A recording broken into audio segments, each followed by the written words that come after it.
I'm very glad to be able to take part in this celebration in St. Louis on Human Rights Day.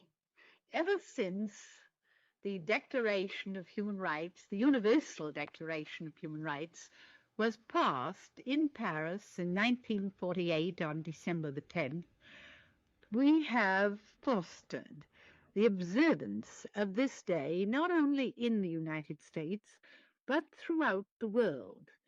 The object is to make people everywhere conscious of the importance of human rights and freedoms. The reason for that is that these are spoken of and emphasized in the Charter of the United Nations, and the Declaration was written to elaborate the rights already mentioned in the Charter and to emphasize also for all of us the fact that the building of human rights would be one of the foundation stones on which we would build in the world an atmosphere in which peace could grow. For that reason, all over the world, we've encouraged the associations for the United Nations to observe a whole week before United Nations Day comes around to explain United Nations and what goes on in that organization. And when we come to the celebration for human rights, we try to particularly have people study the Declaration so that they will really understand what were considered to be the most essential rights for all people to have throughout the world.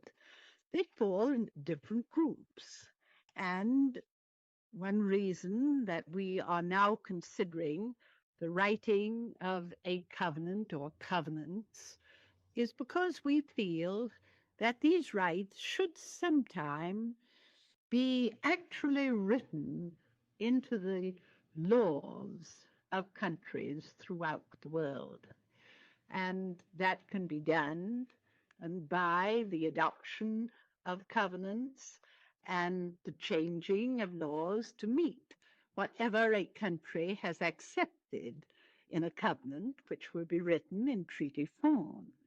These things must be well understood because even though you accept treaties and countries ratify those treaties, the real change which must give to people throughout the world their human rights must come about in the hearts of people. We must want our fellow human beings to have rights and freedoms which give them dignity and which will give them a sense that they are human beings that can walk the earth with their heads high and look all men in the face. If we observe these rights for ourselves and for others, I think we will find that it is easier in the world to build peace, because war destroys all human rights and freedoms. So in fighting for those, we fight for peace.